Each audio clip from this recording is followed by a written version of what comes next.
Mari Mari Pupeñi, Mari Mari Pulamien, Mari Mari Compuché, faccianto in cimle painto facci programa meu, web programa, Epu Mari Quiñe programa, Nutrancaín españoles ni Ñaucatún, Huelumaitá pu chiliche pienen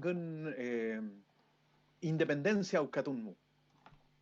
Puma puche feichi pu tripantu pu siglo, piengun fui, eh, españoles ni aucatenengan. Así que feulai che winca duan pupeñi capulamien. Mari Mari Peñi Juan Carlos Café. Bueno, los saludo a todos. Hoy estamos en nuestro programa número 21 en cuarentena. Lamentablemente con la ausencia de Jaime, que tenía una actividad ahí que no pudo, le fue imposible poder posponerla. Así que mandó saludos y todo. Juan Carlos, ¿cómo estás? Mari Mari Peñi, Mari Mari Compuché. Mari Mari. eh, bien Peñi, aquí con un poco de calor. Se puso caluroso el día acá en Cañete. Ah, sí, eso. Por acá también. Acá me está llegando el solcito. Dentro del encierro acá hay que aprovecharlo un Hay que rato. tomar sol de cualquier forma Hay en que, estos momentos. sí, como lagartija nomás ahí. Sí. La Kirken Mapuzún. Bueno, estábamos hablando, ¿cierto?, de lo que pasa con el tema de hoy, decía recién en Mapuzungún, que es la Guerra Civil Española. Muchos en su casa se preguntarán porque cuando hay personas que escuchan que ocupamos ese concepto de Guerra Civil Española, viajan a la guerra, a los tiempos de la República, el término la monarquía de España en situación de tener poder, de tener el control de España, y Franco, Francisco Franco, el famoso dictador español que murió el año 75 y ahí dejó el cargo recién. Así que, pero no, nosotros no nos referimos a Guerra Civil Española, nos referimos a la Guerra Civil Española que tuvo lugar acá en América y que afectó a lo que hoy es Argentina, a lo que es Uruguay, a lo que es Chile, a lo que es Bolivia, Perú, Ecuador, Colombia, Venezuela, ¿cierto? Paraguay, a casi todo el cono sur, excluyendo, y no excluyendo Brasil, porque igual afectó a Brasil en forma indirecta, pero no de manera, sí, directa. Y que es la conocida Guerra de Independencia. A nosotros nos la enseñaron como guerra de independencia. A nosotros nos contaron desde niños que teníamos ciertos héroes, que también nos dijeron cuáles eran los héroes, y más o menos en realidad no es que nos dijeran que Carrera era villano o Higgins era villano, estoy hablando de mi generación, tengo 35 años, así que saquen la cuenta. Pero no nos dijeron que Carrera era malo, Higgins era malo, San Martín era malo, o Rodríguez era malo. Los muestras más o menos como un club de amigos que cada uno cumplió un rol, pero que O'Higgins, en el caso de Chile, fue el que estuvo por sobre todo y el que lideró el proceso y era el padre de la patria. Un poco nos contaban eso. ¿Y qué fue lo que hicieron ellos? Estoy diciendo lo que en términos simplificados, lo que anda en el imaginario popular, ¿cierto? Fueron los que enfrentaron a estos malvados españoles que nos invadieron, nótese la palabra nos con mayúscula, nos invadieron y que nosotros, chilenos valientes, los rechazamos y logramos independizarnos de la invasión de estos malvados godos. Bueno, ese es el panorama que hay.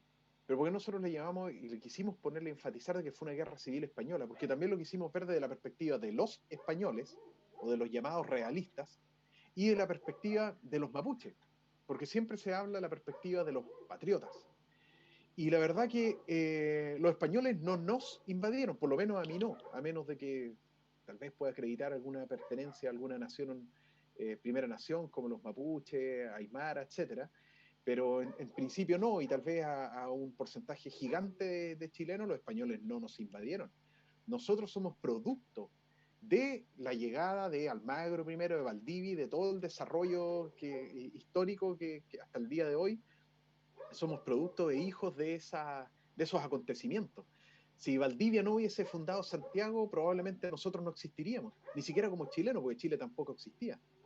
Chile se le llamaba un territorio pequeño, que hay un montón de discusiones, la idea del programa no es discutir sobre el origen del nombre, pero después esto se extendió a todo un territorio y después se le llamó Chile a lo que hoy entendemos como Chile. Pero en la práctica, los españoles, ellos fueron el origen de que nosotros estemos. Y lo que ocurrió fue que el año 1810, con la famosa Junta de Gobierno, ¿cierto?, presidida por Mateo Tori Zambrano, los españoles de esa época, criollos de acá, nacidos y criados acá, sea que hayan sido mestizos o no, que hayan tenido algunas variantes culturales o no con España, pero todos con su pasabando, pasaporte español, todos hablando la lengua española, todos probablemente católicos a la fuerza o no, pero todos con una estructura española total, deciden levantarse contra el rey. Y arman una guerra civil, como podrían hacerlo lo intentaron hacer, no con la idea de probablemente armar una guerra civil, pero los catalanes hace como 3 años atrás que decían nosotros no somos españoles y los españoles nos invadieron, somos catalanes. Bueno, eso hicieron O'Higgins, Carrera y todos los grandes próceres, ¿cierto?, de esa época, se cuestionaron de por qué el rey nos manda desde Santiago, de Siria. Miren, se me escaparon las verdaderas intenciones. Desde Madrid nos dicen lo que tenemos que hacer acá en Chile. Entonces se levantaron y crearon este país llamado Chile, y ahí tuvieron que darle contenido a esto, y eso es lo que a nosotros nos enseñaron para tener una identidad nacional. Para los mapuches fue un proceso más o menos similar, que podrías continuar contándolo tú, Peñi. No, sé que voy a retroceder un poco a lo que tú estabas mencionando. Igual hay algunos puntos que me parece interesante establecer antes de comenzar con la discusión o con la conversación, cómo afectó esto al pueblo mapuche. Sobre todo con el proceso, bueno, lo que se está celebrando hoy día, bueno, estos días acá en Chile, el 18 de septiembre. Hay que considerar que el 18 de septiembre de 1810 fue una junta de gobierno que en realidad fue una situación donde se le rinde pleitesía al rey de España. No fue independencia la del 1810, fue un proceso en que, a diferencia de otras monarquías, en España la concepción del poder estaba que el poder llegaba de Dios a los españoles en este caso, y esto se lo delegan al rey. A diferencia quizás de un poco de la monarquía francesa de la época, que era Dios, donde delegaba el poder al rey y el resto eran súbditos del rey. Entonces sucede que en ese momento, en 1810, España está invadida por los franceses, por Napoleón Bonaparte, y el rey está cautivo, entonces hay ausencia de poder. Entonces, bajo la lógica política española de la época, se empiezan a formar cabildos ciudadanos en diferentes partes del territorio. En España se forman muchos cabildos también, donde se hacen juntas de gobierno donde, en ausencia del rey, para dirigir el territorio, ¿ya? Entonces, no es que se haya hecho una independencia en 1810 con respecto a España, ni tampoco que la figura jurídica de Junta de Gobierno sea algo nuevo de acá, de este territorio, sino que en realidad ocuparon una forma política española, que era una Junta de Gobierno donde en ausencia del rey toman el poder los ciudadanos, porque más o menos esa era la concepción política de la época. Entonces es cierto, parte que quienes hacen esto, que en Chile fueron, bueno, está Mateo de Toro y Zambrano y otras personas más, obviamente, ellos se consideran españoles en la época. ¿Ya? Este proceso nuevo de considerarse personas externas a España viene después. Entonces, los primeros momentos cuando se lucha, sobre todo cuando España quiere reconquistar los territorios, se ve como una guerra civil española, pues se ve como un enfrentamiento entre españoles. No había una percepción de que yo era diferente me sentía español, y así te veía también el resto del mundo. Los mismos mapuches ven a los chilenos hasta muy entrado al siglo XX como españoles todavía. Dentro de su lenguaje, dentro del lenguaje propio, uno lee crónica o relatos antiguos, y los mapuches hablan de los españoles hablando de los chilenos. Entonces podemos ver que esa era una idea que se mantenía. Teniendo eso claro, y también establecer que la guerra civil española, esta que estamos mencionando de 1810 a 1825, si bien la lucharon personas del pueblo, en realidad eran carne de cañón que fueron llevados por la fuerza, por una élite santiaguina de Concepción y de otras partes a luchar, pues. Entonces, igual, a fin de cuentas, quienes se enfrentaron realmente en las batallas más que la élite fue la gente del pueblo, que tuvo que luchar por una bandera o por otra, pero por la fuerza. No había una real que le afectaba a un inquilino de un fundo decirse chileno en ese momento. no estaba eso dentro de la percepción propia de lo que se sentía. Y tenía que pelear contra otros inquilinos del otro fondo que era realista, ¿me entiendes? Entonces, al fin de cuentas, quienes lucharon y quienes fueron los que más murieron no fueron la gente que en realidad no tenía nada que ver con este tema. Entonces, hay que aclarar eso, dejarlo establecido respecto a la fecha que en Chile se está celebrando ahora el 18 de septiembre. Entonces, quizás sería más correcto acá celebrar el 12 de febrero de 1818, que fue cuando se firma el Acta de Independencia. Pero hubo un tiempo, creo que a inicios de 1900, que habían como 3 celebraciones al año por la independencia. Entonces, eran muchas celebraciones, estimó el gobierno de la época, y dejaron solamente una, que fue la del 18 de septiembre. Ya, entonces, por eso quise retrotraerme un poco a lo que tú mencionabas antes de entrar con cómo afectó esto al mundo mapuche, o cómo vivió el mundo mapuche este conflicto, ¿verdad? Eh, para empezar, los acuerdos que habían tomado los mapuches con los españoles en los parlamentos, Quilín, 1641, y el último, el de Negrete, con Ambrosio Higgins en 1803, todavía se mencionaban dentro de su articulado esta idea de que frente a enemigos externos, los mapuches se aliarían a los españoles. Esa era como la idea de estos tratados, de esta convivencia semipacífica, porque igual había momentos de guerra entre los mapuches y los españoles, ¿se entiende? No fue 100% paz. Pero, ¿qué pasó? Que los tratados, hasta el último, como les mencionaba, 1803, me parece que hubo otro durante la guerra civil, con un comandante español, pero por lo menos hasta el de 1803, con Ambrosio Higgins, todavía se mantenía eso. Entonces, de aquí entra un poco a jugar empieza a generarse esta sangre en el ojo, como se dice, o como hacia el pueblo mapuche por parte de la sociedad chilena, porque gran parte de las parcialidades mapuches, de los LOF, de las identidades territoriales de la época, si queremos llamarla así, apoyaron a los realistas. Ya fueron como 5 loncos del total, probablemente, que en realidad apoyaron a los patriotas. Bueno, fue Venancio Coyopan, Colipi, Painemal, y me parece que un par de loncos más, Catrileo. Catrileo y otro más. Todo el resto de los loncos apoyaron a los realistas. ¿Por qué? A los que se llamaban realistas, porque eran parte de los acuerdos que habían tomado los mapuches frente a una guerra, frente cuando España se viera atacada, ¿verdad? Entonces siguen los realistas y dicen, ya, ustedes firmaron tratados conmigo para asegurar una soberanía, su frontera, su espacio autónomo, y ahora estos insurgentes o los criollos de Chile están peleando contra nosotros los españoles, entonces ustedes, en base a su palabra, tienen que ayudarnos, ¿verdad? Un poco se puede entender esa lógica.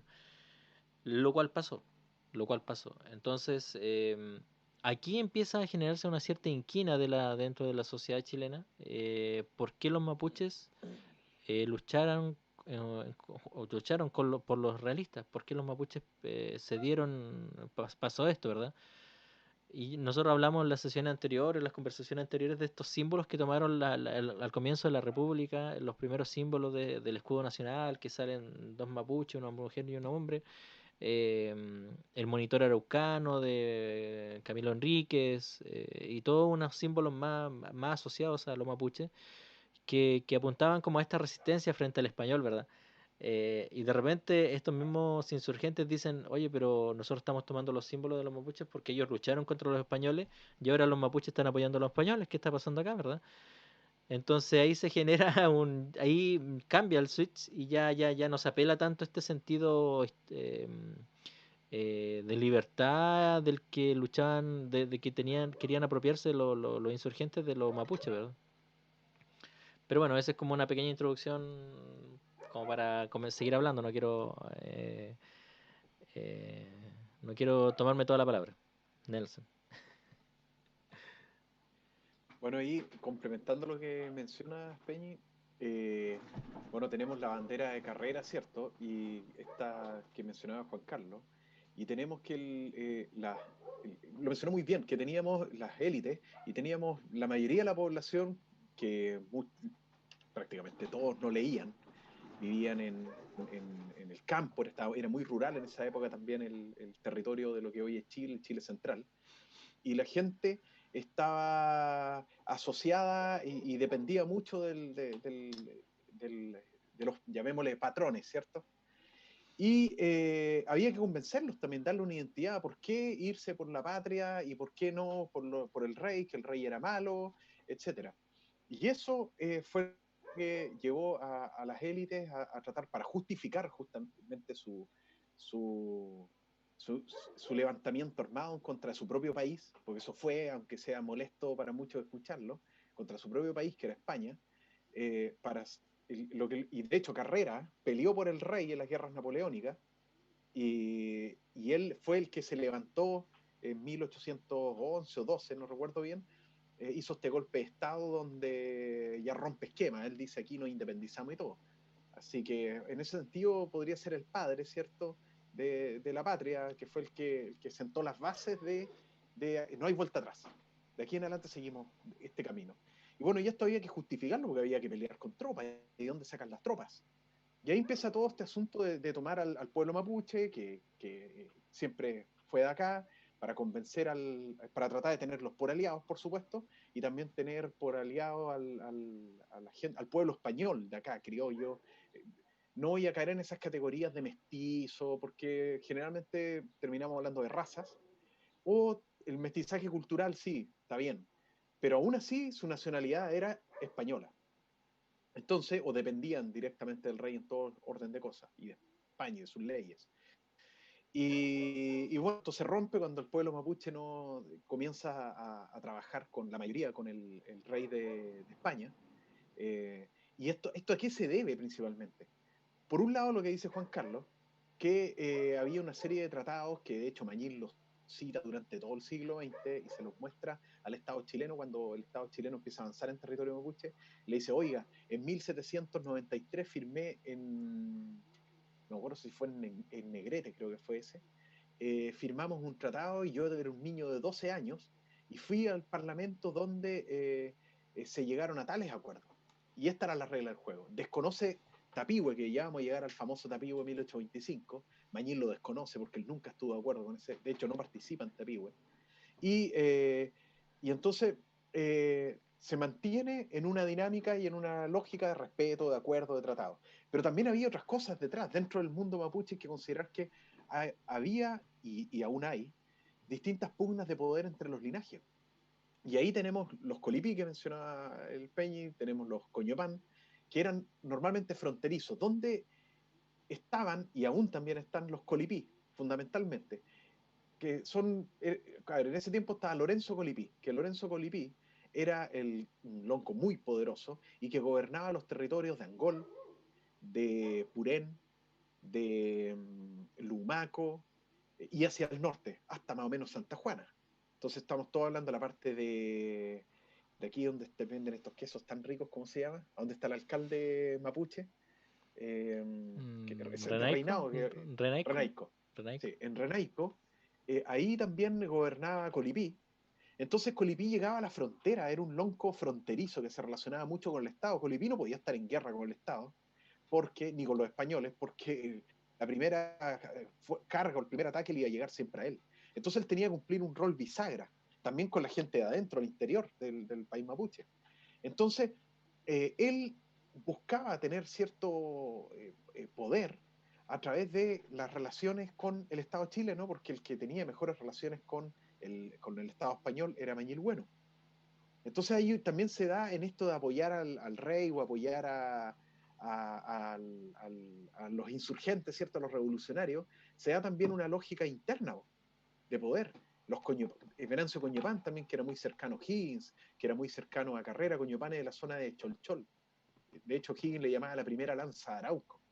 Y él No, se pues llevaba a su vez muy... ese era Colipi que le decían la primera lanzadora de arco. Yo sabía que era Coñopán. Bueno, Mira, ahí después lo ahí ratificamos. tenemos Ahí una hay impugna. diferencia. Entonces, Mira, quería, disculpe quería leerte una parte sobre eso mismo que estabas leyendo, diciendo. Igual yo no estoy de acuerdo con tu interpretación sobre el tema de Colipi y esta bisagra que tú mencionas. Yo creo que no es tan así. Pero bueno, vamos a Es llegar a que, eso. no, para terminar la idea.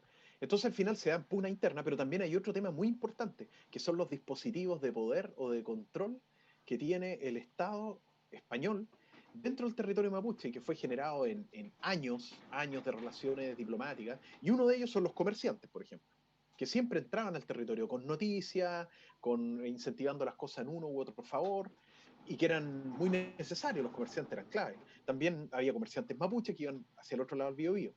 Segundo, la iglesia, los curas, que estaban insertos en algunas misiones dentro del territorio mapuche.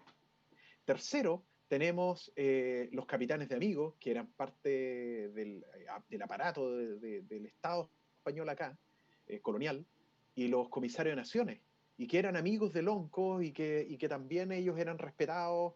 Y entonces el rey ya tenía en territorio mapuche relaciones de amistad, hasta de parentesco, porque los capitanes de amigos después eran los padrinos, digamos, de compadres de Lonco, porque le ponían hasta después los nombres de los hijos, que eso después se dio también el tiempo de la República, le ponían los loncos a sus hijos los nombres del capitán de amigos. Entonces existían redes de décadas y a veces de siglos, formadas 100 años y poco más, formadas y que permitían cierta estabilidad política. Y de repente aparece esta revolución y en la marcha Chile llega y trata de romper con todas estas redes, meter sus propios, también había capitanes de amigos que apoyaron, ojo, la revolución, pero fueron muy pocos curas que apoyaron la revolución.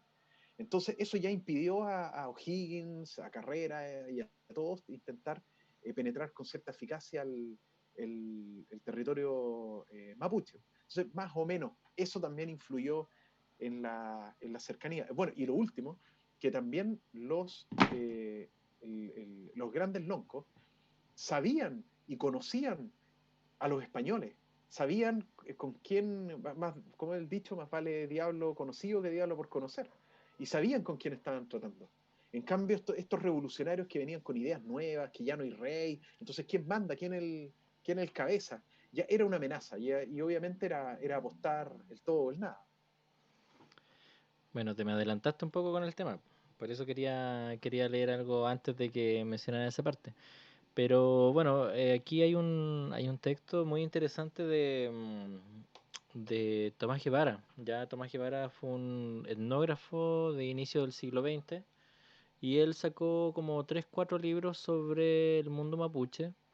Y lo interesante de acá, ya tomando quizás no Tomás Guevara como autor, sino que como recopilador, que él entrevista a gente anciana de la época, por ejemplo, gente que tenía mucho conocimiento, por ejemplo, no sé, pues si en 1910 está entrevistando a una persona de 60 años, por ejemplo, un mapuche. Ese mapuche vivió gran parte del proceso de invasión, vivió gran parte del proceso de la dinámica con la República. Entonces estamos hablando de un conocimiento de primera mano. Y en su texto de Las últimas familias araucanas de 1911, si no me equivoco, eh, hay un informante o un autor, si podemos llamarlo así, de Tomás Guevara, que es Juan Calfucura y José Manuel Zúñiga, ya que sirvió de lenguaraz el segundo a Quilapán. Entonces estamos hablando de una persona que estuvo en directa relación con esto, con los loncos que lucharon contra la República de Chile. Ya estamos hablando de 1862 en adelante. Bueno, y este hablaba sobre Mayín, pues Mayín bueno, ¿ya? Y hay una parte que me parece muy interesante que dice, ya, se hizo cacique de su familia, hablando de Mayín bueno. Los demás jefes de Colico lo reconocieron como cacique, ya como de ese sector era arribano. Llegó la guerra del rey con los chilenos, ya. Mañil se puso del lado del rey. Ya ahí está como lo que decía este Peñi antiguo. Mangin se puso del lado del rey. Tenía amistad con los lenguaraces, lo que tú mencionaste, los comisarios y los padres, en este caso los curas. Todos le decían, el rey es mejor, tiene muchas tierras, los chilenos son pobres, te robarán las tuyas. Las tuyas, sí. Esa es como una parte, como me parece bastante decidora respecto al discurso que estaba en la época que tenían los españoles respecto de la sociedad chilena y también lo que pasó después, pues es como un presagio de lo que iba a suceder 40, 50 años después. Los araucanos antiguos no querían a los padres, a los curas. Decían, no hacen mal, no hacen maldad, pero son de mal agüero. Detrás de ellos vienen los huincas. Contra esta opinión, Mañil los recibía en su casa. Decía misa. Mañil los miraba callado, pero tenía el pensar de sus mayores. Por eso se hizo realista. Cuando comenzó a pelear unido con los militares del rey, le mandaban mensajeros y nudos. Prepara tus conas, le decían, habrá buenos malones. Lo buscaban porque tenía hartas lanzas y por su valor. Manejaba espada y lanza. Corría en pelo y peloteaba una lanza a toda carrera del caballo. Jugaba con piedras sobre su caballo, saltaba la montura al galope y hacía otras pruebas. Era un buen jinete al parecer. Acompañaba a los comandantes del rey en las correrías y batallas. Estuvo en Nacimiento, Los Ángeles, Concepción y Chillán. Los arribanos recogían armas, prendas, animales y mil cosas más. Y otras más. Pues. Ahí hay ¿cómo se llama este? Más relatos de lo que hacía. ¿Ya?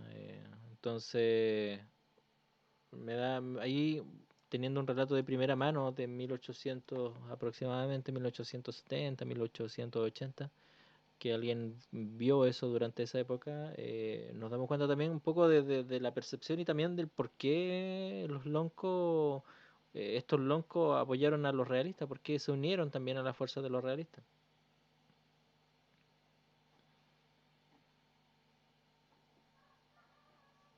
Claro, quedé un poco pegado ahí. Eh, sí, sí, el asunto no es para menos porque, eh, bueno, yo he querido ir intercalando acá, me he adelantado un poco de repente, pero he querido ir intercalando para entender las tres miradas, porque aquí hay tres bandos. Tenemos los mapuches que tienen su propia lógica de esta guerra y que es la primera guerra civil española en la historia. Porque sí hubo algunas azonadas militares por ahí que fueron rápidamente sofocadas y todos los revolucionarios ahí ajusticiados. En cambio, pero esta fue la primera vez donde ya hubo desborde, donde fue una guerra, pero brutal, sí, fue una guerra muy terrible. Y para los mapuches no fue una novedad esto. Nunca había ocurrido algo así. No así los conflictos entre identidades territoriales mapuches, que habían ocasionado problemas internos y de los cuales los españoles se beneficiaban mucho. Y ahora era la oportunidad de los mapuches de ver cómo podían sacar provecho y también provecho propio como identidades territoriales para respecto de esta guerra. Y aquí quería leer dos declaraciones de O'Higgins que son muy citadas. La de la de 1819 lo voy a dejar, voy a leer primero esta, que está en este libro que se llama O'Higgins y la cuestión mapuche, 1817-1818 de Leonardo León. Un muy buen libro, un libro bien cortito, de 123 páginas. Y en la página 53 dice, escribiendo a los mapuches como director supremo del Estado de Chile, y también de general en jefe del ejército de Chile, dice Higgins, animado el justo deseo de atajar las calamidades de una guerra destructiva a que nos ha expuesto la malicia y ferocidad de nuestros enemigos los españoles, él ya se desmarca de ser española, eh, de restablecer la armonía y cimentar una paz perpetua con nuestros hermanos, los caciques y sus súbditos de todos los futalmapos y reducciones, y especialmente con aquellos que, seducidos por los esclavos de España, han abierto e intentado abrir guerra contra nosotros, he acordado en nombre de la nación chilena fijar por bases preliminares los artículos siguientes. Uno, bueno, no está un numerado en realidad, así que habrá una paz eterna y duradera entre este gobierno y sus súbditos, o sea, sus súbditos los chilenos, con todas las naciones que habitan desde la otra banda del Biobío hasta los confines de la tierra. O sea, ahí O'Higgins está haciendo una diferenciación entre sus súbditos, los que están del norte del Biobío, con estas otras naciones. Y es importante cuando hablamos de naciones, porque la identidad territorial de los Butalmapu. Probablemente a Colipí lo consideraban de una nación distinta de, en este caso, de Mañil, y el concepto de nación era diferente en esa época. Eh, bueno, a ver, después decía, se guardará un olvido perpetuo de cuanto haya sucedido durante el tiempo de las hostilidades. Protesto bajo mi palabra volver todas las mujeres, hijos y demás propiedades que se hayan quitado, y demás propiedades, y que se hayan quitado a nuestros hermanos, los caciques, y sus súbditos en las acciones de Arauco y demás que hayan habido para lo que ya se han dado órdenes al comandante de esta plaza. Luego que estos tratados se acepten por nuestros hermanos los caciques, se canjearán o devolverán mutuamente sin necesidad de canje los prisioneros que hayan hecho ambos partidos, sin perjuicio que antes les hagan Arauco entrega de las mujeres e hijos. Declaro perdón y el más solemne indulto a los españoles, chilenos y a toda clase de hombres que por servir a las miras ambiciosas del rey de España haya promovido la guerra y hostilidades de cualquier modo a los hijos de la patria. Pueden los tales volver libremente a nosotros, bajo la firme protesta de que sus personas y bienes gozarán de toda seguridad y libertad a la sombra del gobierno. En fe de lo cual firmo los presentes artículos, signados con el sello del Estado, refrendado a mi secretario de la guerra, bla, bla, bla, 3 de agosto de 1817, Bernardo O'Higgins. Esto no, ya era un poco tarde, ya después, por esos mismos días, el general Freire, por unos ataques los lafkenche aliados con fuerzas de Benavides, atacan y toman San Pedro, matan a toda la guarnición chilena, Huarauco, no me acuerdo bien cuál de los dos fue, y ahí Freire va y ejecuta a 300 lafkenche, y ahí ya el quiebre fue, pero total, total, total. La mayoría de los mapuches apoyaron ahí al rey. Eso fue bien complejo ¿Cuándo fue para eso? la matanza, Sí, esa, fue en septiembre, creo, de 1817. Septiembre, octubre. no O había sido un fueron... poquito antes. Ah, no fue, no Fue, fu- fue en ese periodo. pero Fue en mató ese a periodo. 300 lapquenches, pero población civil o... No, fueron prisioneros que después del campo de batalla atacó el fuerte para retomarlo y ahí tomó, bueno, mató muchos en el combate, pero después tomó a otros prisioneros y los ejecutó. Entonces eso generó una indignación, pero general. Hay cartas donde están más o menos las conversaciones listas con los angolinos, con los pehuenches, estaban avanzadas las conversaciones, promesas de paz, promesas de alianza, pero cuando se enteraron de esto dijeron con ustedes no, con ustedes no. Y ahí quedó Colipí aislado, con Pino Levi, que era el que, como representante de Colipí, que estaba haciendo el Dumu Levi, le dicen otros, no sé si serán los mismos, ¿eh? Siempre he tenido esa duda, aquí en la zona de Santa Juana, en la frontera, y quedaron aislados completamente los Nacha ahí apoyando al, a Chile. Bueno, y la otra de 1819, que la dice, parece que en agosto fue, a ver, el director supremo del Estado, nuestro hermano, los habitantes de la frontera.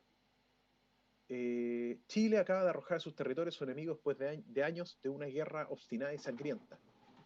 Pero voy a tratar de avanzar un poco más rápido, porque los valientes tribus de Arauco y demás indígenas de la parte medieval, no, esta es una carta que manda. Más adelante se las voy a buscar porque me han costado encontrarla. Pero en definitiva, acá lo que hace O'Higgins también, acá está. Eh, Dice araucanos, cuncos, huilliches. Se fijan que los divide, son el mismo pueblo, pero, y araucano no se refiere necesariamente, a veces se habla de araucano por todos los mapuches del Biobío al Tolten, y en otras ocasiones se habla de araucanos por la gente de Arauco. Es muy relativo eso, de la zona de Arauco. Y sin embargo se hablan de los cholchollinos, de los coyunches, y se va distinguiendo por territorio. Bueno, araucanos, cunchos, dice. Huilliche y todas las tribus indígenas australes. Ya no os habla un presidente que siendo solo un siervo del rey de España afectaba sobre vosotros una superioridad ilimitada. Os habla el jefe de un pueblo libre y soberano que reconoce vuestra independencia y está a punto de ratificar este reconocimiento por un acto público y solemne, firmando al mismo tiempo la gran carta de nuestra alianza para presentarla al mundo como el muro inexpugnable de la libertad de nuestros estados. Contestadme por el conducto del gobernador intendente de Concepción, a quien he encargado trate este interesante negocio y me avise vuestra disposición para dar principio a las negociaciones. Entre tanto, aceptar la consideración y afecto sincero con que desea ser vuestro verdadero amigo, Bernardo O'Higgins Riquelme, sábado 13 de marzo de 1819. Entonces tenemos O'Higgins, la verdad que buscó una alianza con el pueblo mapuche, en un contexto donde le convenía tenerla, porque había que sumar fuerzas para para vencer al rey. O sea, no sé cómo habrá actuado Higgins si hubiese tenido ya la victoria absoluta sobre el pueblo mapuche, o sea, perdón, sobre el rey, y hubiese ahí tenido al pueblo mapuche como enemigo único, hubiese propuesto lo de Freire, por ejemplo, en 1825 con el Tratado de Tapigüe. Y ahí quería hacer un alcance antes de seguir avanzando, muy breve, que en 1824 se tuvo lugar un parlamento no autorizado por el gobierno, en ese tiempo estaba Freire ya, no autorizado por el gobierno, donde un capitán del ejército de Chile dice, convoca a los loncos lafkenche a un parlamento, que Vicuña Maquena le llama el Parlamento de Arauco. Y en este parlamento les dice, vamos a ver la posibilidad de tener la paz. Los lafkenche igual estaban bastante afectados con la guerra, habían recibido un impacto muy fuerte, y los convoca cuando habla de Parlamento Arauco no entran en detalle, es como Arauco, y Arauco, cuando aquí hablan de Arauco se refieren como a la provincia de Arauco, es mucho más amplio que Sí. el pueblo Arauco. Y conversando con distintas personas de la zona de Oitirúa, Peñilincopi me contaba una vez que ahí había ocurrido, él le echaba la culpa a los españoles, había ocurrido en el parlamento de Loncotripay. De hecho, hay un sector que hoy se llama Loncotripay, al sur del río Tirúa. ¿Y qué quiere decir Loncotripay? Donde salen las cabezas. ¿Y qué ocurrió? Que este capitán chileno convocó a los loncos, parlamento, llevó ganado, todo como siempre se hacía en los parlamentos. Pero él le ordenó a sus tropas no descuidar los fusiles, no descuidar los sables, los cuchillos, no beber una gota de alcohol. Y en base a la buena fe, todos los loncos mapuches compartieron, se tomaron su traguito, ¿cierto? Sus carnecitas, y después que ya todos estaban descuidados, relajados, él dio la orden de atacarlos, tomaron prisioneros y decapitaron a todas las autoridades lafkenche que estaban presentes. Sobrevivió un anciano mapuche ciego que se lo llevaron ahí, creo que el mismo Vicuña Maquena, que era bien antimapuche, dice que fue como trofeo de guerra casi. Él condena, lo trata de barbarie, etcétera, pero dice no se puede dudar la eficacia de estos métodos que implicaron finalmente que los costinos, los lafkenche, ingresaran, cada vez que ingresan al fuerte de Arauco lo hacen con el sombrero en el pecho y con la cabeza gacha. Y ese fue el famoso Parlamento Loncotripay, que fue una masacre, a tradición que los españoles nunca lo hicieron. En todos los años de relación entre español y mapuche, jamás hicieron algo así. Y bueno, y ahí los lafkenche quedaron fuera de foco totalmente, de todo, porque ya perdieron el poder y ya dejaron de ser un actor relevante en adelante, como lo pasaría a ser Mañil de ahí en adelante. Bueno, sí, sí, yo iba a hablar de ese mismo suceso, me lo ganaste. Pero lo interesante de tu historia es que hay relatos orales que recuerdan eso. Entonces la historia oficial o la historia occidental tiene elementos que el relato oral todavía se mantiene. Pues entonces eso es lo interesante también en cuanto a que la memoria pervive de este suceso. Estaba buscando sobre ese mismo tema hace tiempo, no se define bien dónde puede ser. Este Rolf Foster lo menciona que puede estar como en lo que es hoy día Arauco, por esos lados. Pero todo el relato que viste está en Tirúa, que igual es bastante más al sur que lo que es la ciudad de Arauco actual. Entonces igual hay quizás no está claro dónde fue la situación. Entonces ahí tenemos un suceso que igual vino como a enturbiar la relación entre la sociedad mapuche y el naciente Estado chileno, por la naciente república, que bien tú decías, afectó de manera fuerte a lo que es el sector lafkenche, por lo menos hasta la zona de Tirúa. Por lo mismo cuando inicia el proceso de invasión en 1862, cuando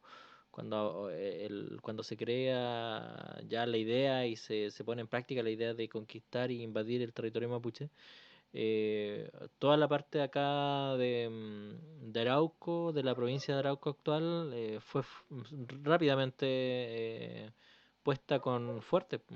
Lebu, Cañete, Quidico, en Quidico también pusieron un fortín para cerrar los pasos. Y todo eso fue en la década del 60, de manera bastante expedita sucedió. No así en la parte donde Mañil y Quilapán todavía resistían, que era más o menos Mayeco. Entonces fue fuerte el impacto del asesinato de Solonco en 1824. Yo creo que independiente de que la dinámica política mapuche sea bastante tenga su propia forma frente a un suceso de descabezamiento del liderazgo de un sector, de una provincia que podemos llamar, cuesta reorganizarse en varias generaciones probablemente.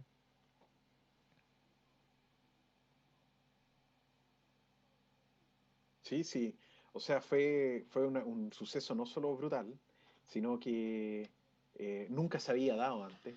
Y ahí otra vez caemos en esto cuando se dice por qué los mapuches optaron por los españoles, o por lo que hoy entendemos por españoles, por los que estaban con el rey. Porque había reglas claras, había códigos claros. Estos nuevos que llegaban, no se sabía lo que querían, no se sabía cómo jugaban. Y bueno, esta fue una muestra brutal de cómo jugaban.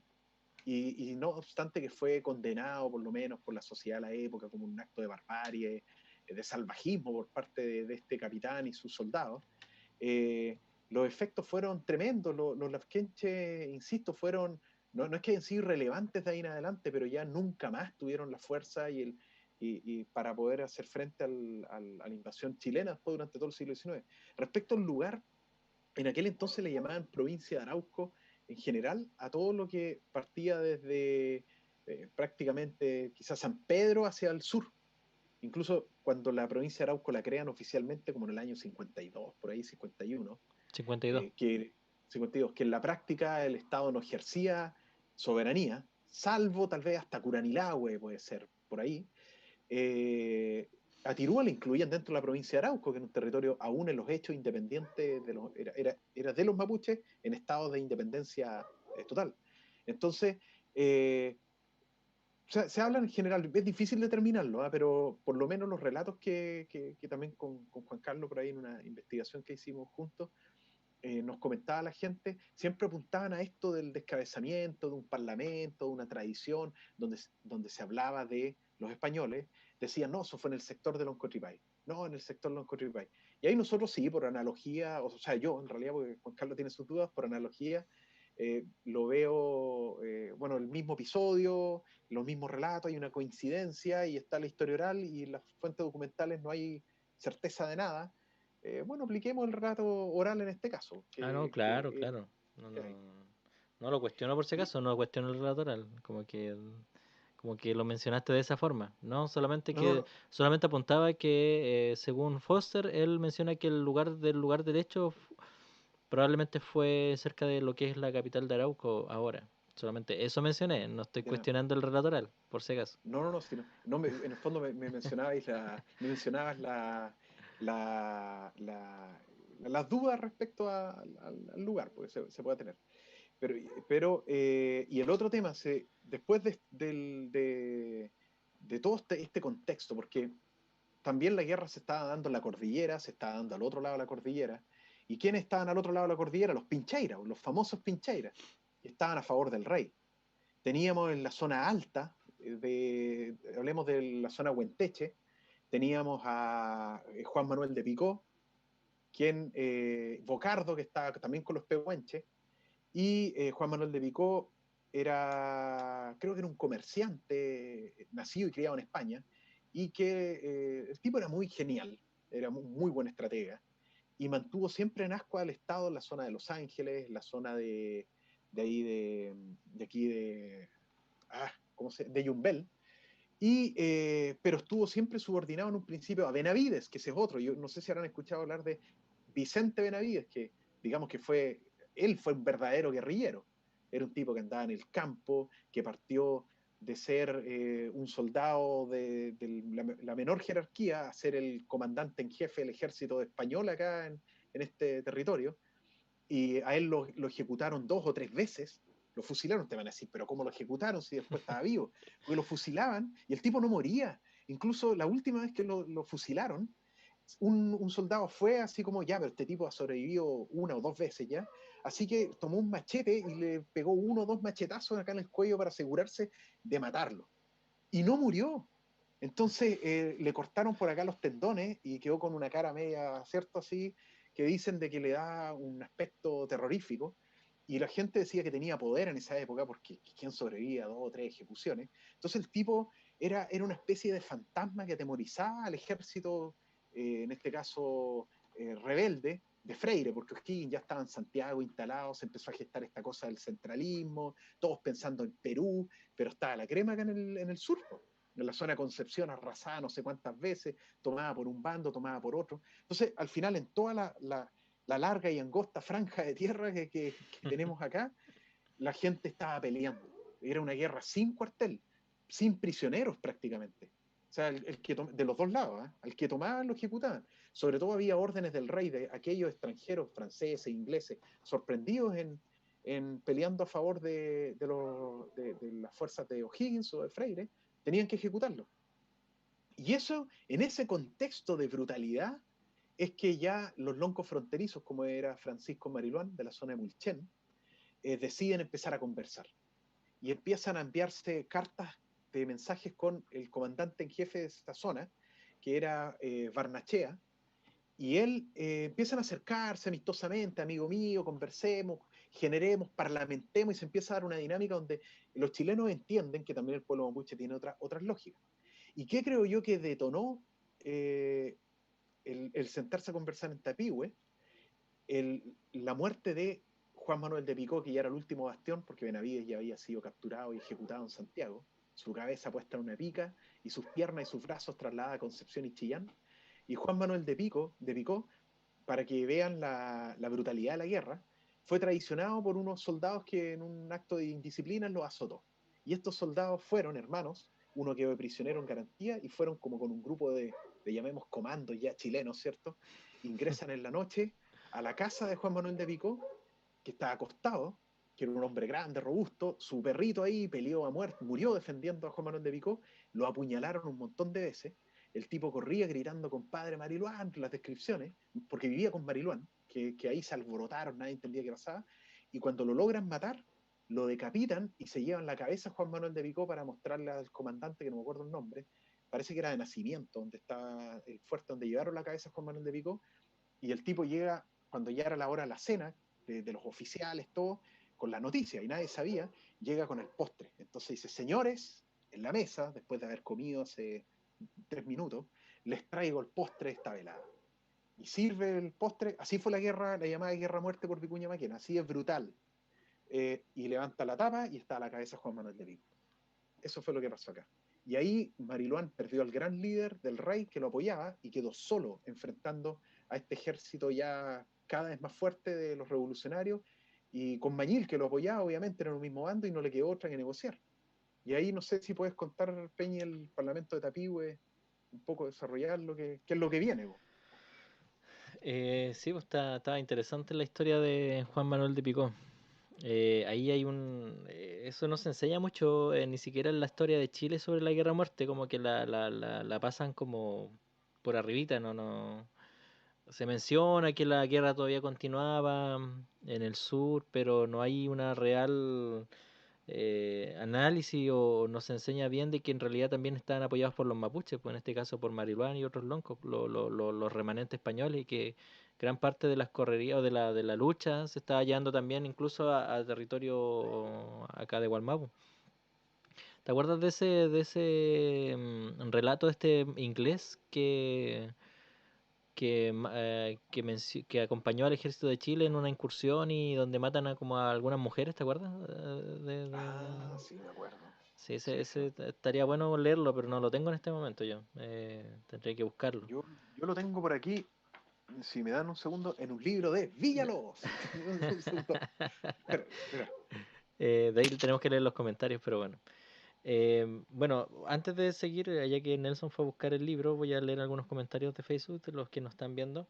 Bueno, de Nancy nos dice, Nancy Ríos Rivera Huenchu dice, en pocas palabras, los mapuches fueron visionarios al ver que los que se desató después con el despojo de las tierras al pueblo nación mapuche. Eso principalmente sobre este relato que leí sobre Mañil Bueno.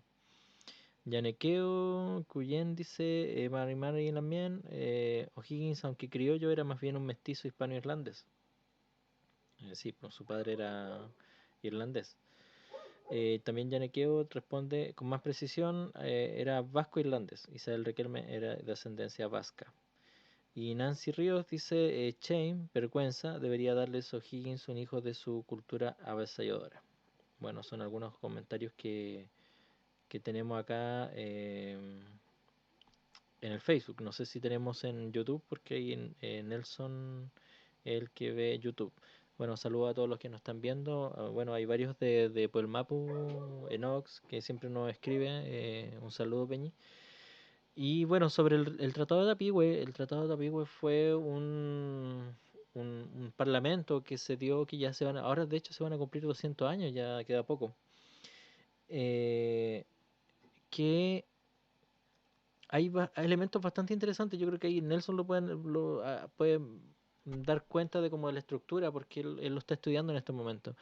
Pero hay tres artículos bastante buenos que mencionan o que se han trabajado últimamente, donde uno de los artículos dice explícitamente que, por ejemplo, si un chileno, en este caso ya hace diferencia entre chileno y mapuche o gente que está al sur del Biobío, si un chileno pasaba hacia el sur del Biobío y cometía algún delito, era castigado por la ley mapuche, por la justicia mapuche. Igual eso es interesante porque da cuenta de la existencia, en este caso que el Tratado de Apigüe reconoce que los mapuches tienen su propia forma de justicia, ¿ya? Y su propio ordenamiento para aplicar la justicia.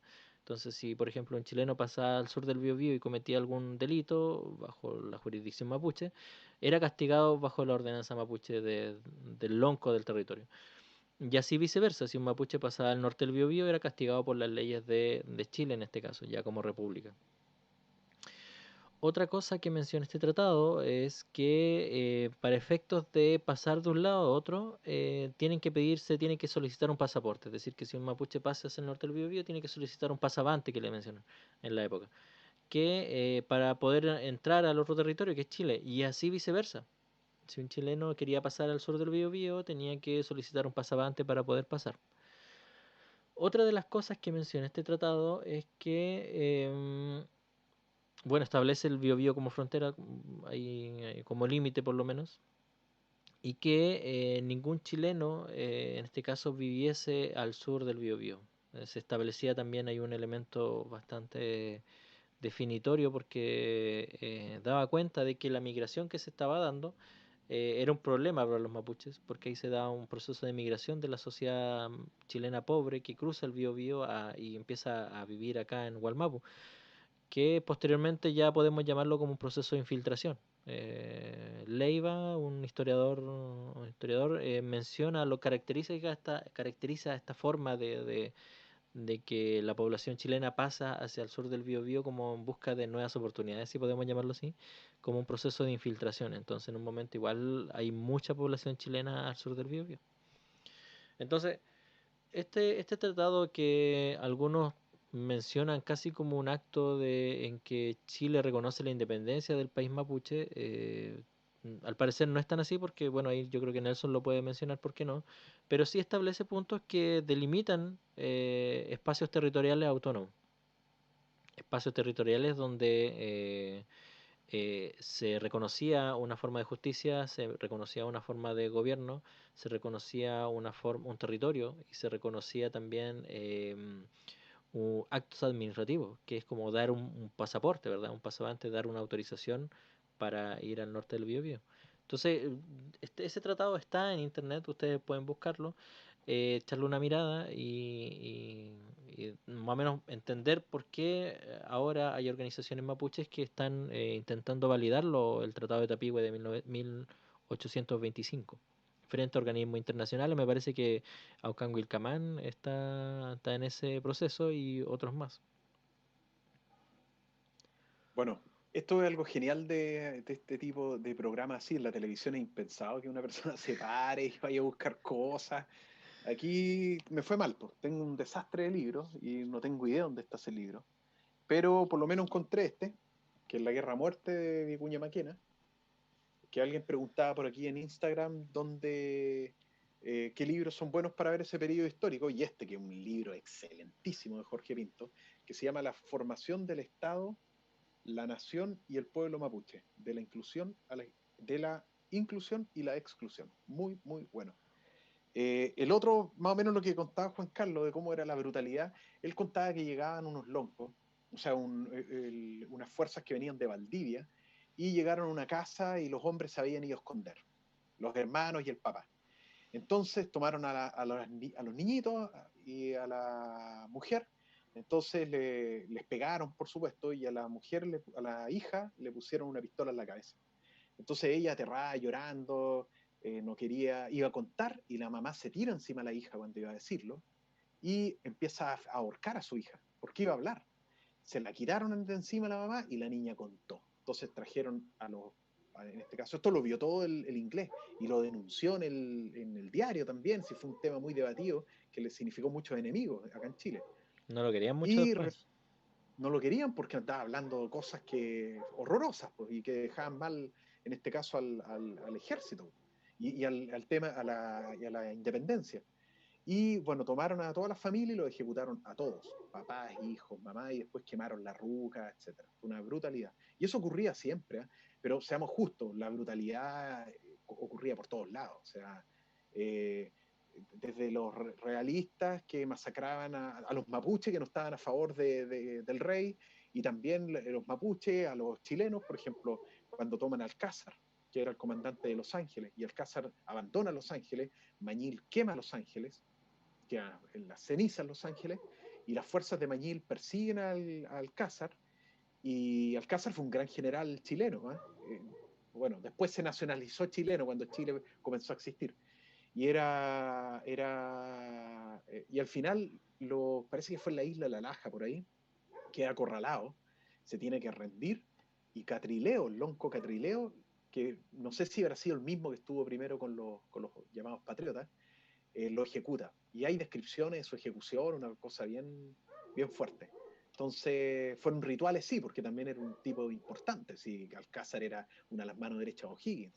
Entonces, eso fue más o menos la llamada guerra-muerte, que Vicuña Maquena le llamaba guerra-muerte, pero Pinto no lo considera guerra-muerte, no recuerdo en qué momento el nombre que le asigna, pero le da otra connotación y un periodo de tiempo más largo también.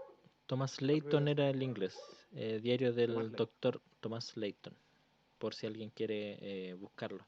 En Facebook preguntaron el tema de O'Higgins. Ah, ¿Dónde el libro de se llama O'Higgins? O'Higgins y la cuestión mapuche, 1817-1818. Como Aquí, que, si después pueden poner de nuevo el programa acá en el minuto, no sé cuánto vamos ya, estamos llegando a la hora, así que sí. Instagram se va a cortar luego. Y si es que no se cortó ya, pues ya se cortó. ¿Se Si lo cortó en pusiste de Instagram? nuevo, ¿no? No. ¿Sí? ¿No? Ah, ya. Entonces, este libro lo encuentran en Mercado Libre. Este O'Higgins y la cuestión mapuche debería costarle no más de 10.000 pesos, para que no pagues más. Este está más o menos en 15, en la formación del Estado y la nación mapuche de Pinto. Y este no sabría decirles, porque este es un libro antiguo, de la editorial Francisco Aguirre, pero la Guerra a Muerte la encuentran en Memorias Chilenas, en PDF. Está ahí. Y también podrían buscar los otros, ¿eh? Sí, Hay el de Memorias Pinto Chilenas. también está en PDF en memoria chilena. ¿Ah? Entonces voy a repetir los nombres. La Guerra a Muerte de Benjamín Vicuña Maquena. Son 900 y tantas páginas, 800, casi, sí, 900. La formación del Estado y la nación y el pueblo mapuche de Jorge Pinto. Y O'Higgins y la cuestión mapuche de Leonardo León, que creo que también lo encuentran en Memoria Chilena, en PDF. Pero los que les gusta el olor del libro, lo encuentran en Internet. Bueno, respecto al tratado de Tapigüe, de 1825, de partida en ese tratado no participaron todas las identidades territoriales. Participaron los Lafkenche, que estaban muy vencidos y que Mariluán los convenció. Participó Mariluán. En el tratado dice cacique o jefe o gobernador de 14 reducciones. Probablemente era su ayarrehue o su rehue, y él era lonco de ahí, pero en general él lideraba a otros más, que lo nombraron jefe a él. Y Mariluán convenció bueno, la gente de Angol, y probablemente también estuvieron presentes los loncos, ahí se acabó Instagram, los loncos que apoyaban a las personas, a los patriotas. Po. O sea, Colipí tal vez no estaba él físicamente, pero a lo mejor estuvieron sus enviados, algún huerquén, Coño de Pan lo mismo, si ellos estaban a favor del rey. Entonces, obviamente iban a plegarse a Tapigüe. ¿Quiénes no estuvieron en Tapigüe? Los pehuenches. Los pehuenches no participaron. Y Mañil. y que Mañil por ese tiempo era el lonco más poderoso de todo. Entonces, por eso ya tiene cierta ilegitimidad el Parlamento de Tapigüe en 1825, porque no había una identidad territorial completa. También los huilliches, hasta donde se no estaban. El tema de los huilliches sí, que es para otro programa, que los huilliches habían sido vencidos por España en 1793, 92 en realidad fue el levantamiento, y firmaron el Tratado de las Canoas.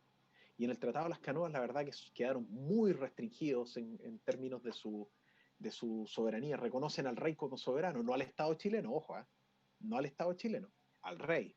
Pero no figuran, hasta donde sé, en Tapigüe tampoco.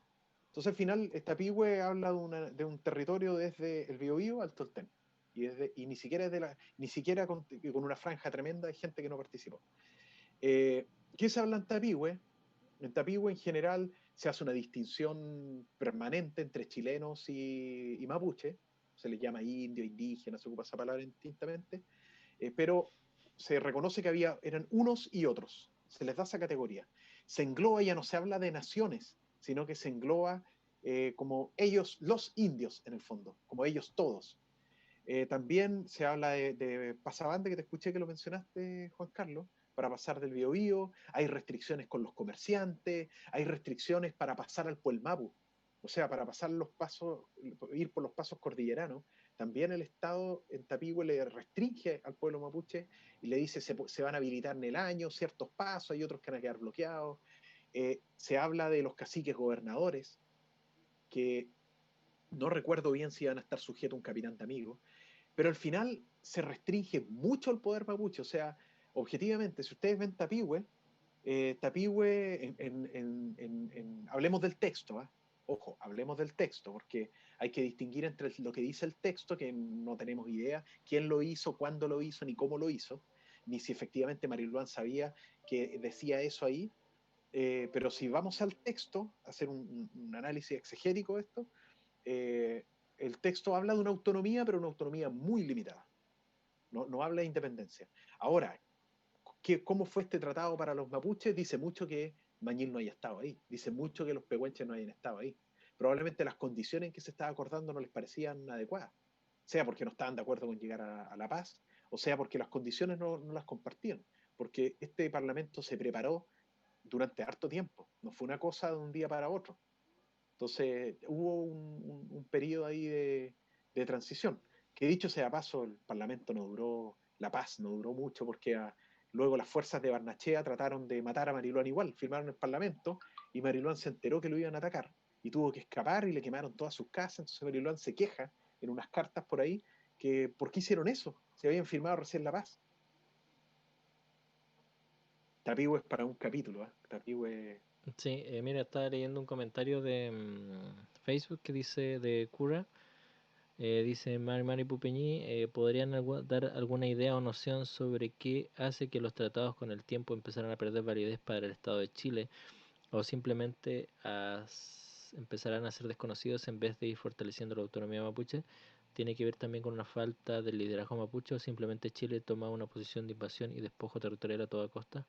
Disculpa por lo largo de las preguntas. Yo creo que mi percepción, yo creo que por lo último. Eh, eh, Chile en la actualidad, hasta la actualidad, tiene un historial de tratados firmados que generalmente no cumple. Eh, con los mapuches pasa lo mismo.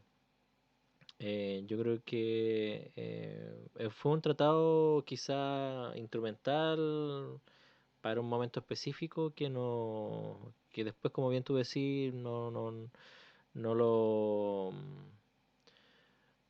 ¿cómo se me este? Se me fue la palabra.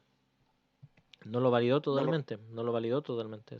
Hay un proceso que después incluso Chile en ese momento está en todo el tema de los ensayos constitucionales, así que también cuando ya se establece después de la batalla del Ircá, ya estamos hablando de 1831, recién podemos pensar quizá un Chile más ordenado, que pueda firmar tratados ya con más validez. Entonces, pero yo creo que va por un tema de lo último, una posición de invasión que, el, que tenía que se iba a dar en algún momento. Entonces, mayor tema con los mapuches en cuanto a asegurarle autonomía, yo creo que no estaba en la cabeza de la naciente República de Chile. estaban con otros problemas en ese momento, estaban ordenando la casa, entonces necesitaban algo en el momento para calmar la situación, pero siempre con la idea posterior probablemente de unirnos por la fuerza, de generar una invasión que se dio después con 1862. Y de hecho, estoy de acuerdo contigo, y hay un cambio ahí, igual es un cambio gravitante, la situación que ocurrió con la derrota de Freire y toda su visión que tenía de Chile, que era un gobierno mucho más descentralizado. Él había vivido la experiencia terrible del centralismo de Santiago cuando O'Higgins, que era de acá, digo de acá porque yo estoy hablando de Concepción, se va a Santiago y se olvida de que acá en el sur está la crema y deja abandonado el ejército de Freire y en parte de Prieto también, que está en Chillán, los deja botados, no tenían ni ropa con que vestirse. Entonces Freire ahí empieza a tomarle cierta saña a este concepto del centralismo santiaguino y de sus élites que trataban de tener finalmente todo el poder y controlar todo el país. Y Freire pierde, Freire hace esta propuesta semi-autonómica, muy limitada, ¿cierto?, para el pueblo mapuche, y luego viene Prieto, y aquí es importante esta distinción, porque cuando Prieto deja el poder en 1841, Prieto en un mensaje al Parlamento de Chile les habla sobre los acuerdos o tratados o las relaciones con las potencias extranjeras, y ahí menciona la Confederación Perú-Boliviana, de igual a igual con las, y aquí otra vez no habla como un solo ente, sino con varios entes, y con las naciones indígenas del sur, algo así, o las naciones del sur. Y a los mapuches los trata de extranjeros, pero claro, extranjeros ¿dónde? En territorio chileno, porque para él del Biobío el sur era Chile. Y acá hay una estrategia, y creo que una estrategia finalmente del despojo, de decir, ya, ok, ustedes no son chilenos, pero donde viven, eso es de Chile, por ende es nuestro, y se los vamos a quitar a como dé lugar. Y eso ocurre en 1841, este mensaje al Parlamento.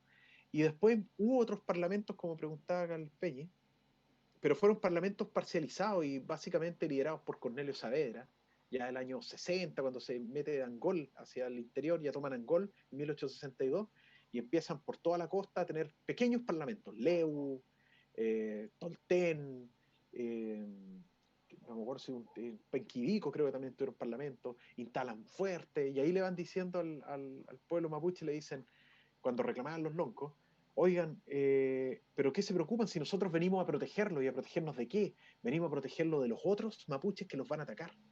Y al final eran ellos mismos. Y hay una serie de parlamentos pequeños, y ojo, que coincidió también esta serie de parlamentos que hubo cuando llega Orly Antoine desde Francia, y llega con la promesa a las armas, que hubo un buque de guerra francés efectivamente en las costas de Valdivia y un poco más al norte, que se paseó por ahí, y Chile entra en pánico y dijeron, bueno, aquí tenemos que apoyar, tenemos que hacernos de este territorio y empecemos a instalar fuerte. Y ahí empiezan con estos parlamentos parcializados y no generales como lo hacían los españoles. Así es. Yo creo que ya nos pasamos la hora, Nelson. Así también es, Feleiro. Vamos a, yo creo que vamos a ir finalizando ya para que vayan a celebrar ¿cómo sería esta? El 18 sería La Junta de Gobierno, la Junta de Gobierno que le dio, reconocía al rey la Junta de Gobierno, pues sí, que pero conservó el poder del rey. sí, pues, pero conservaba el poder del rey. Entonces se va a celebrar ahora un saludo a España en realidad. Así que les recomiendo si quieren celebrar la independencia que sea el 12 de febrero porque la del 18 sería 18 de septiembre, esta es solamente un saludo a la bandera de España en ausencia del rey nomás. A mí me gusta más el 1 de enero, acá en Concepción. Ah, claro, Pero por bueno, la firma de acá claro. que dicen que fue firmado en la Plaza de Independencia, pues sí, O parece que fue, y también ahí Talcahuano tiene, sí, no me manejo bien en este tema. En el Morro Perales, y que Higgins mandó a tirar la declaración por arriba del, ¿de qué? de las empezadas de Talcahuano. Sí, Entonces, esa no me pero la aquí nos sabía. dice, sí fue, o sea, no, pues envió a alguien a que tire esa acta de independencia. ¿Y por Y, qué tirarla? y bueno, aquí Ah, porque si no podían entrar, pues probablemente le iban a pasar mal el que entre. Así que seguramente fue con una bandera blanca, un parlamentario, y la lanzó por arriba del acta de independencia. Entonces, pero eso no sé en qué Ah, fecha habrá sido, ¿eh? No sé en ah. qué fecha. Ahí podríamos invitar a alguien que conozca bien ese tema, porque Creo que he visto en Talca redes sociales. estaba diciendo que en su plaza se firmó la independencia hace un tiempo. Hubo una Sí. polémica con Concepción ahí. De hecho, a raíz de esa polémica se han escrito algunos libros y varios papers ahí de distintos historiadores, donde ambos dan por sabido. O sea, tú escuchas hablar a uno, oye, por favor, no sigamos discutiendo esto si es sabido que fue el 12 de febrero en Talca. Pero después uno habla con el de Concepción y, por favor, o sea, si el primero, o sea, el que menos ha estudiado historia sabe que eso es así. Entonces sería interesante un día hablar de eso, pero con pertinencia mapuche, obviamente. Claro. Pero no fue el 18 de septiembre, por si acaso, no. Ahí fue un saludo a la Efectivamente. bandera, fue un saludo al rey, diciéndole que en su ausencia se tomaban acá la gobernanza, pero en ningún momento de independencia fue el 18 de septiembre.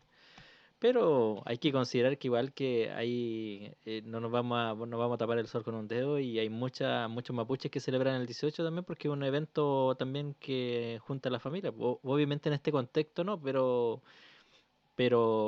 no podemos negar eso que hay gente que sí lo celebra, quizás no con la emotividad de alguien que siente lo que es la patria de Chile, pero sí por la celebración, porque es como celebrar, no sé, otras celebraciones, no sé, ahí, Y se van a bailar sus buenos pasos de cueca igual. Y una aunque cosa, acá es más ranchera que hueca, más ranchera. sí. Ah, bueno, Ese es sí, lo popular, po. sí. Eso, la cueca es La como cueca más, es folclore, la es cueca es folclore. folclore y también de la zona central, po. Acá llega, la ranchera es la que mueve el piso, como se dice. Oye, hay unos viejos que flotan, ¿eh? Tú los veías en la ramada y como que flotan así, bailan como gallitos. Pero. Y uno trata de seguirle el paso imposible, un robot, una cosa tiesa, así y eso, bailando. Pero, oye, y respecto a eso, para ir cerrando, tengo entendido, y por eso estas cosas hay que aclararlas y se dejan ahí los puntos en la mesa, de que el 18 fue básicamente una cosa política de dejar fuera O'Higgins de todo. Al final el 18 de septiembre O'Higgins no participó. En cambio, si tú hablas del 1 de enero o hablas del 12 de febrero, O'Higgins tiene una preponderancia absoluta. Él fue la estrella ahí. En cambio, el 18 de septiembre no, tampoco está Carrera el 18 de septiembre, tampoco está Pero en Rodríguez el 18 de septiembre. 1810 O'Higgins todavía no aparecía como No, po, personaje. No no. era un elemento incluso ni gravitante dentro de la política de acá de este territorio. Lo que se Por dio eso yo digo, a lo era mejor principalmente porque este gobernador que estaba tomando muchas atribuciones y como una forma de ganar el gallito al gobernador español. Más que nada fue la del 18 de septiembre.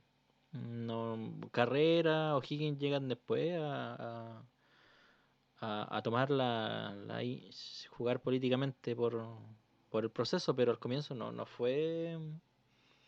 Bueno, ahí estuvieron los Larraín metidos, los 800 los 800, como les los decían, 800. que hoy día hay Larraínes por todos lados también, pues. Esa familia es ha estado muy enraizada en la historia de Chile, quizás para mal más que para bien, en el sentido de que es perteneciente a una élite que no convive mucho con la gente, pero ellos estuvieron presentes, por los Larraín. No, sí, es un tema. Ay, y una última cosa. Hay una imagen dando vuelta por ahí en internet parece que fue en Traillén hace unos años atrás, donde aparece un guaso inclinado ante la bandera chilena, pero al lado hay un mapuche inclinado ante la Buenufoye. Más allá de que sea folclore o no, y que en términos culturales el pueblo mapuche no le rinde así el tipo de honores que se le rinde conceptualmente de parte del pueblo chileno a la bandera, el pueblo mapuche, la bandera puede representar cosas, pero no se le va a rendir honor, ¿te fijas? No se le va a hacer un purrún a la bandera, eso no va, no es. Pero el simbolismo que hay en esa foto, donde en un mismo territorio, en este caso es Chile, tú tienes las dos banderas y donde dos individuos representantes de sus respectivas naciones están frente a su bandera y detrás de esa bandera están sus respectivas naciones. Entonces eso es lo interesante y fue celebrado por todo en su momento y a mí me da la esperanza de que sí podemos tener un país plurinacional y creo que un nuevo 18 de septiembre, sin perjuicio que se siga celebrando, pero un nuevo hito simbólico para Chile, si quieres refundacional, no creo que ocurra ahora, sin duda, tal vez nosotros vamos a estar muertos cuando ocurra ya o muy ancianos, si es que llegamos a esa edad, van a ser cuando todos los habitantes de Chile se sientan representados por la bandera chilena, o no, perdón, no la bandera chilena, por el territorio, o decir, yo formo parte de esto y no estoy subyugado por otro. Cuando la nación mapuche, la nación aymara, la nación quichua, estén de igual a igual con la nación chilena. Ese día yo creo que va a ser una suerte de refundación y ahí, bueno, Freire estará haciendo salud con Mariluán en Guanuapu, Guayán del Mar. Bucha, yo no estoy de acuerdo con eso. Yo creo que en un momento sí o sí tiene que darse un proceso de autonomía, quizás no en esta generación, quizás en otra generación, de una autonomía total entre el pueblo mapuche y el territorio que es Chile al norte del Biobío, ¿no? O quizás Eso sería otro territorio. independencia, sería ahí. Sí. Es que lo que pasa es A lo que, mejor, que claro, dentro de este discurso que tú planteaste, o la idea que tú planteaste, dejáis fuera también a los mapuches de Argentina, por ejemplo. Entonces, y también hay un elemento que tenemos que considerar dentro de lo que es quizá una resignificación o o una idea de nación, pero que es parte de un territorio que no es Chile, po. Entonces, cuando tú hablas de esta, quizá en un futuro pensar las naciones viviendo juntas y todo bonito, pero están negando que el territorio que Chile usurpó no es Chile, po, territorio mapuche. Entonces, eh, no podemos llamar a todo el territorio esta franja que nosotros conocemos como Chile como total y que sea así hermoso en un futuro, ¿me entiendes? Yo creo que tiene que darse un proceso y bueno, quizás nuestra generación no lo va a dar, pero o quizás puede que incluso las siguientes generaciones no piensen igual y se dé lo que tú mencionas, pero a mi parecer sería más hermoso que los mapuches pudieran decidir por sí mismos en su propio territorio y tomar las riendas de su destino como siempre fue hasta la invasión chilena-argentina. ahí, bueno, parte todo un proceso, ¿eh? Pero sí, había dejado fuera los Puelches, pero por lo menos, está, ya vamos a hablar de otro tema ya, así que, pero ya para cerrar por lo menos de mi parte, yo veo un cono sur en el futuro entre chilenos y argentinos, no tenemos muchas diferencias culturales, digámonos, somos bien parecidos y por supuesto que así como Europa ha solucionado problemas mucho más terribles de los que hemos tenido con Argentina, o los argentinos con nosotros, viceversa. Yo veo el futuro y el convenio 169 de la OIT lo dice, de que del tema fronterizo tiene que haber facilidades para las naciones que se encuentran a ambos lados de la cordillera, de construir eso que te digo yo, esa plurinacionalidad en Chile, que también se construye realmente en Argentina, que existe una pluralidad real, y con algún tipo de que no haya frontera en ese sentido, como pasa en Europa, que ciertos ciudadanos se mueven libremente. ¿Te fijas? Pero Pero bueno, ya soñar demasiado. eso igual choca. Yo creo que el ejemplo de Europa no es bueno, porque Europa incluso mismo con los vascos tenéis dividido a una nación dividida en dos países. Y por eso mismo el separatismo vasco estuvo mucho tiempo intentando juntarse. Uno puede estar de acuerdo o no con la forma, pero el ejemplo de Europa no funciona tampoco, porque en Europa no ha logrado solucionar este tema en específico, que es cuando una nación está dividida dentro de dos estados. No, los catalanes tienen su propio, están dentro todos de España, no hay catalanes en Francia, por ejemplo, como territorio histórico, entonces quizás no es un tema por ellos que ellos se planteen como independientes y todas las cosas, pero los vascos sí están divididos en dos países, en dos repúblicas, entonces yo creo que Europa no me parece un buen ejemplo porque si bien ellos hacen una libre frontera y hay todo un proceso de integración entre los países, no aceptan la reunificación vasca. ¿Me entiendes? Bueno, y Entonces, tendrían que reconocer la independencia vasca, o pero la reunificación para empezar un primer paso.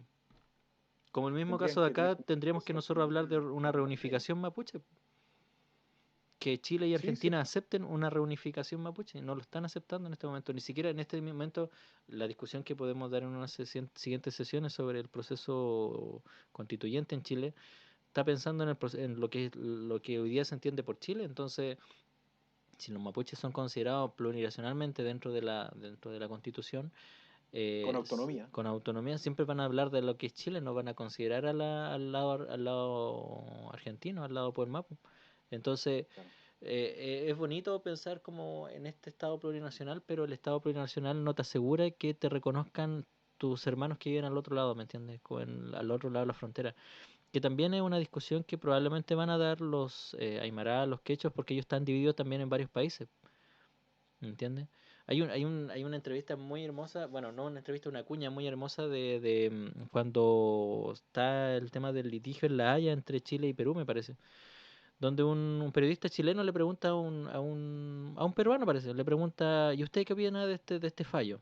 Y él le dice, y era que Aymara o Quechua, no, yo no estoy muy seguro del, creo que, y le pregunta, y él dice, a mí no, a nosotros como Quechua o Aymara, Aymara parece que no nos afecta porque nosotros, nuestro territorio no es, es Chile, Chile, Argentina, Perú, Bolivia, y nosotros somos una nación que está reconstruyéndose, la frontera, la república no nos invalidan, y le decía, y le digo a mis hermanos aymaras de Chile que ustedes tienen selva, ustedes tienen montaña, porque ese es su territorio, porque somos es nuestra nación, ¿me entiendes?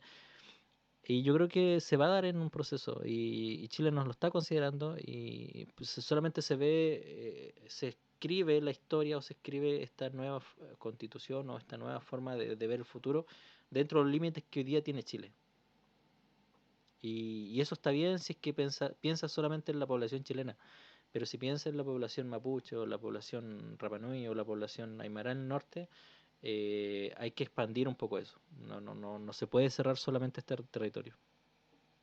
El asunto, y mira si estoy completamente de acuerdo contigo, el asunto es cómo lo logras, cómo lo haces, y para Ah, eso hay que tener un recorrido. esa es otra No cosa, esa es otra claro, cosa. claro, sí. El tema es que para tener ese recorrido, yo por lo menos soy de los creyentes que esta cosa va por etapas. Y ya tener un Estado chileno plurinacional, lograr lo mismo por Argentina y lograr que entre chilenos y argentinos nos pongamos de acuerdo en algo y miremos un futuro juntos, eh, ¿por qué no Perú? ¿Por qué no Bolivia? Etcétera, ya te permite que entre chilenos, argentinos, que hemos vivido con una educación y con un relato odioso de ambos lados hacia que estos son aquí, que estos son allá, y logremos tener una perspectiva distinta frente al otro y mirar un futuro distinto, te abre las puertas emocionales de las distintas naciones, de cada naciones, llamémosle nuevas naciones, ¿cierto? Chilena, Argentina, y te permite que los estados se abran a conversar la posibilidad cierta, que deberían hacerlo por el convenio 169, de tener una reunificación mapuche, por ejemplo. Pero es un proceso, y para mí es genial que sea eso, y debería ser así, pero hay que irlo construyendo.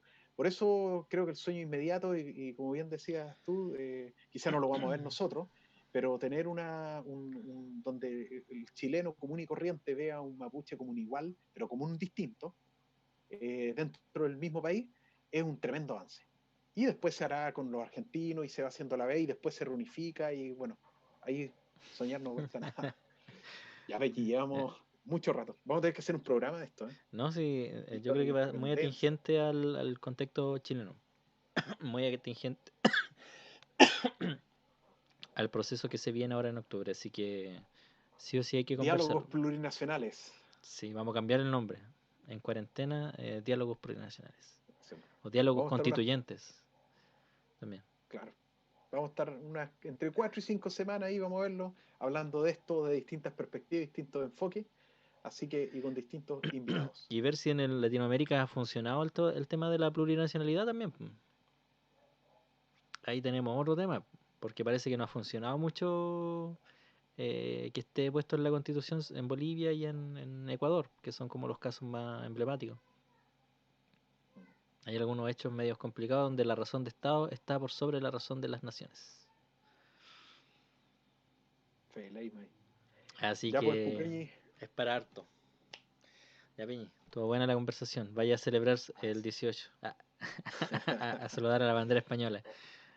Yo mañana un asadito ahí. voy a comer empanadas. Eso no voy a negarlo. Hay que, no solo hay que nutrir la mente, hay que nutrir el cuerpo también. Sí, El problema es que se nutre demasiado. ese es el tema. Sobre todo en cuarentena es medio complicado poner límite a comer, lamentablemente. Hay hartos memes que vamos a citar. Sí. Peñi, un gusto como siempre, estamos en Igualmente, contacto Peñi. y Bueno, a todos en sus casas, un abrazo grande, gracias por acompañarnos una vez más. Y nos estamos viendo el otro jueves. Espero que este Jaime también pueda acompañarnos como lo hace siempre. Así que, abrazos. Peu que hay al compuche. Creo que